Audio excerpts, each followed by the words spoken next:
Question number 3 के अंदर अपन को करना है कि अपन को ये बताना है कि कंसिस्टेंट लाइन और इनकंसिस्टेंट लाइन कौन कौन सी है इनके अंदर।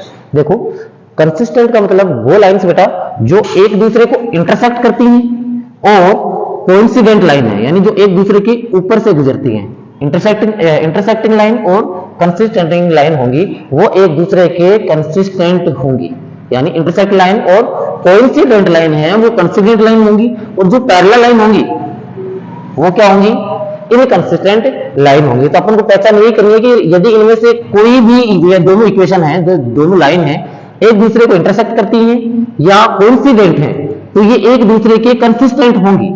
अगर पैरेलल है तो क्या होंगी, इनकंसिस्टेंट होंगी। देखो अपन चेक कर लेते हैं, वही अपन a1 a2 b1 b2 और c1 c2 का क्या निकालेंगे, सबसे पहले रेशियो निकालेंगे। a1 है वो कितना है, 3 है, a2 है सॉरी b1 है वो 2 है, और c1 कितना है, 5 है। देखो ध्यान रखो कि जो c की वैल्यू है इधर भी RHS में है और इधर भी क्या है, RHS में। या तो आप चाहो तो LHS में लगा सकते हो, कोई फर्क नहीं पड़ेगा, लेकिन दोनों को एक ही साइड में रखनी है। इधर देखो आगे है a2 is equal to 2, b2 is equal to minus के 3, और c2 है वो कितना है, 7।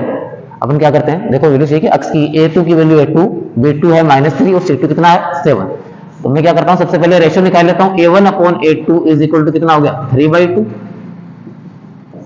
b1 अपॉन b2 है ये कोई कितना हो गया, 2/-3, और c1 अपॉन c2 ये कितना आ गया, 5/7। तीनों क्या है, डिफरेंट है, तो मैं लिख सकता हूं क्या, a1 अपॉन a2 है वो नॉट इक्वल टू है b1 अपॉन b2 की, और ये नॉट इक्वल टू है c1 अपॉन c2 की। और अपन जानते हैं ये केस कौन सा है, इंटरसेक्टिंग लाइन का है, INTERSECTING, इंटरसेक्टिंग लाइन। और अपन जानते हैं जो इंटरसेक्टिंग लाइन होती हैं वो क्या होती हैं, कंसिस्टेंट लाइन होती हैं। तो मैं बोल सकता हूं कि ये जो दोनों इक्वेशन दे रखी है ये कौन सी हैं, कंसिस्टेंट लाइन है, CONSISTENT, कंसिस्टेंट लाइन। तो ये कंसिस्टेंट है कि इनकंसिस्टेंट, कंसिस्टेंट का मतलब होता है संगत। ये दोनों क्या है, संगत लाइनें हैं एक दूसरे के, यानी इनका सॉल्यूशन है। जिसका कोई सॉल्यूशन नहीं होता वो कौन सी होती है, पैरेलल लाइन होती है। जिनका सॉल्यूशन नहीं होता उनको क्या कहते हैं, इनकंसिस्टेंट यानी असंगत। अपन ऐसा बोल सकते हैं। इसी के अगला है क्वेश्चन नंबर 3 का सेकंड। देखो क्वेश्चन नंबर 3 का सेकंड मैं बता दूं आपको भी। क्वेश्चन नंबर 3 का सेकंड है, इक्वेशन दे रखी है अपन को 9x प्लस 3y प्लस 12 है, सॉरी नेक्स्ट क्वेश्चन चला गया। सेकंड है इसका क्वेश्चन नंबर 3 का 2x minus 3y, 2x minus 3y is equal to 8, और नेक्स्ट इक्वेशन दे रखी है 4x minus 6y, 4x minus 6y is equal to 9। ये दे रखा है अपन को। देखो सबसे पहले a1 a2 की वैल्यू लिख लेते हैं। a1 कितना है, 2 है, b1 कितना है, माइनस का 3 है, और c1 कितना है, 8 है। आगे है a2 की वैल्यू है वो कितनी है, 4 है, b2 की वैल्यू यहां से माइनस का 6, और c2 की वैल्यू क्या है, 9 है। अपन क्या करते हैं, रेशियो निकाल लेते हैं। पहले सबसे पहले a1 अपॉन a2 का रेशियो निकाला, 2/4 कितना आ गया, 1/2।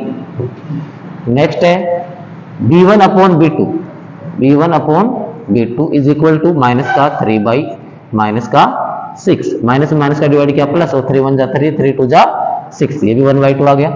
c1 अपॉन c2 कितना दे रखा, 8/9। देखो ये दोनों सेम आ रहे हैं, ये क्या आ रहा है, डिफरेंट, यानी a1 upon a2 is equal to b1 upon b2 not equal to c1 upon c2। और ये कौन सी लाइन का केस है, ये है पैरेलल लाइन का। और अपन जानते हैं पैरेलल लाइन का कोई सॉल्यूशन नहीं होता। इसका मतलब ये कौन सी लाइन की इक्वेशन है, दोनों ये पैरेलल लाइन है, और कि कौन सी है, कंसिस्टेंट की इनकंसिस्टेंट, ये इनकंसिस्टेंट लाइन हो गई, इनकंसिस्टेंट हो गई। देखो यानी जो पैरेलल होंगी उसी केस के अंदर ये इनकंसिस्टेंट होंगी, बाकी इंटरसेक्टिंग पॉइंट में, इंटरसेक्टिंग लाइन में और कोइंसिडेंट लाइन के अंदर क्या होंगी, ये दोनों कंसिस्टेंट होंगी। इसका थर्ड है क्वेश्चन नंबर थर्ड का थर्ड। देखो बिल्कुल आसान है, छोटा सा, कोई खास नहीं है ये। क्वेश्चन नंबर थर्ड और कर लेते हैं इसका। देखो एक बार क्या दे रखा है ये, देखो इसमें दिया है 3/2 x plus 5/3 y is equal to 7 और 9x minus 10y is equal to 14। देखो आप चाहो तो इसको एलसीएम लेके थोड़ा सा सुधार भी सकते हो, लेकिन अपन ऐसा नहीं करेंगे, टाइम खराब करना हो कुछ नहीं उसके अंदर। अपन क्या करेंगे, सबसे पहले a1 की वैल्यू लेते हैं, वही काम करेंगे। 3/2 b1 कितना है 5/3 और c1 कितना है 7। a2 की वैल्यू है 9, b2 की वैल्यू है माइनस का 10 और c2 की वैल्यू कितनी है 14। देखो अपन रेशियो निकाल लेंगे, a1 upon a2, a1 upon a2 कितना है 3/2 अपॉन 9। अभी 9 के नीचे 1 लगा दूं क्या, कोई फर्क नहीं पड़ेगा। देखो फर्स्ट सेकंड थर्ड फोर्थ, हम जानते हैं फोर्थ जो फोर्थ नंबर होता है वो किसके पास जाता है, फर्स्ट के पास, और थर्ड वाला किसके पास जाएगा, सेकंड वाले के पास। यानी मैं इसको ऐसे लिख सकता हूं क्या, 3 × 1 अपॉन 2 × 9। देखो ये कितना आ गया 3/9 टू जा 18, कट रहा है क्या, काट देते हैं। देखो 3 1 जा 3 और 3 6 जा 18, 1/6 आ गया क्या। चलो नेक्स्ट है इसका b1 upon b2 is equal to क्या दे रखा है 5/3 अपॉन b2 कितना दे रखा है माइनस का 10, तो मैंने माइनस का 10 रख दिया, नीचे 1 लगा दिया। देखो वापस वही काम करेंगे, 5 × फोर्थ वाला जाएगा फर्स्ट के पास और थर्ड वाला जाएगा सेकंड के पास, माइनस का 10। सोल्व कर लो, 5 1 जा 5 और 3 10 जा 30, यानी माइनस का 30 प्लस माइनस माइनस माइनस का 30 आ गया और काट दो। 5 1 जा 5 5 6 जा 30, लेकिन माइनस का 1/6 माइनस साथ में है। देखो अगला है c1 upon c2, c1 upon c2 कितना है 7/14, 7/14 का मतलब 1/2। देखो ये प्लस का 1/6 आ रहा है और ये माइनस का 1/6, इसका मतलब ये दोनों क्या है डिफरेंट है और ये भी क्या है डिफरेंट। यानी मैं लिख सकता हूं क्या a1 upon a2 not equal to b1 upon b2 not equal to c1 upon c2। और ये किसके अंदर होता है, ये इंटरसेक्टिंग लाइन के अंदर होता है। और हम जानते हैं कि जो इंटरसेक्टिंग लाइन होती है वो क्या होती है, कंसिस्टेंट लाइन होती है, CON कंसिस्टेंट। इसका मतलब जो दोनों लाइन दे रखी है एक दूसरे को इंटरसेक्ट करती हैं और आपस में क्या है कंसिस्टेंट है। देखो इसका फोर्थ देखते हैं अगला,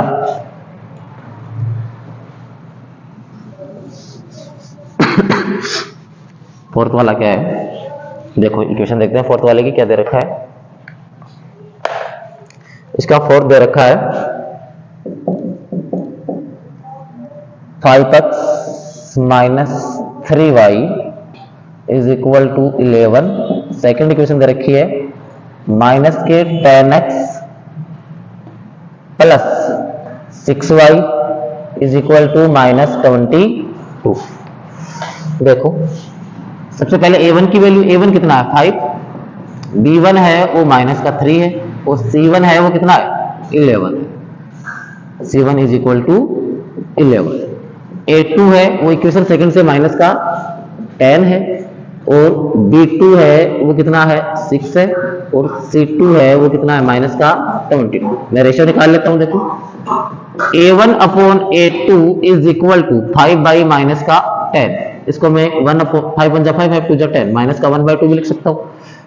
आगे क्या है b1 upon b2 is equal to, देखो b1 कितना है माइनस का 3 और b2 कितना है 6, तो ये कितना आ गया माइनस का 1/2। और c1 अपॉन c2 ये कितना दे रखा है माइनस का, कहाँ गया ये, सॉरी 11 माइनस के 22, यानी 1/-2। देखो यहां माइनस आ रहा है नीचे, यहां आ रहा है ऊपर, यहां आ रहा है नीचे, तो ये डिफरेंट नहीं है। देखो अगर मैं आपको ये बोलूं कि माइनस का 1/2 और 1/-2 अलग अलग है कि सेम है, देखो सेम ही तो है। नीचे वाला प्लस का है, माइनस में प्लस का डिवाइड करेंगे तो किसका आएगा माइनस का तो आएगा, और प्लस में माइनस का डिवाइड करेंगे तो किसका आएगा माइनस का, यानी दोनों तीनों के आपस में सेम ही है।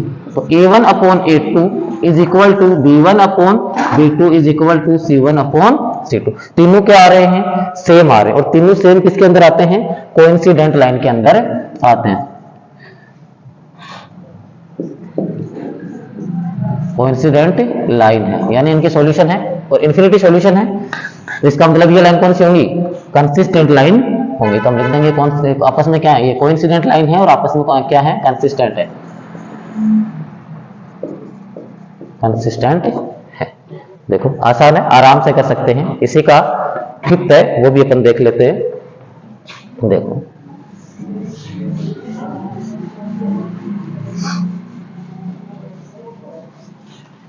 क्वेश्चन नंबर थर्ड का फिफ्थ है और लास्ट है ये इसका। 4/3x plus 2y is equal to 8 comma 2x plus 3y is equal to 12 है। देखो क्या करेंगे, वही का a1 की वैल्यू क्या है 4/3, b1 की वैल्यू कितनी है 2 है और c1 की वैल्यू कितनी है 8 है। b1 की वैल्यू कितनी है, सॉरी a2 की वैल्यू, a2 कितना है 2 है, b2 कितना है 3 है और c2 है वो कितना है 12 है। रेशियो निकाल लेते हैं अपन, a1/a2 is equal to 4/3/2। a2 की वैल्यू 2 है, रख दिया हमने नीचे, नीचे 1 लगा दें कोई फर्क नहीं पड़ेगा। First second third fourth, fourth number किसके पास जाएगा, फर्स्ट वाले के पास। तो मैं क्या लिख सकता हूं इसे 4 × 1/3 × 2। देखो 2 से कट गया, 2 1 जा 2, 2 2 जा 4 और ऊपर वाला 2 1 जा 2/3 1 जा 3, 2/3। इसी प्रकार b1/b2 क्या दे रखा है 2/3, ये आ गया। और c1/c2 है वो कितना है 8/12 है। 4 से जा रहा है क्या, देखो 4 3 जा 12 है, सॉरी 4 2 जा 8 और 4 3 जा 12 है।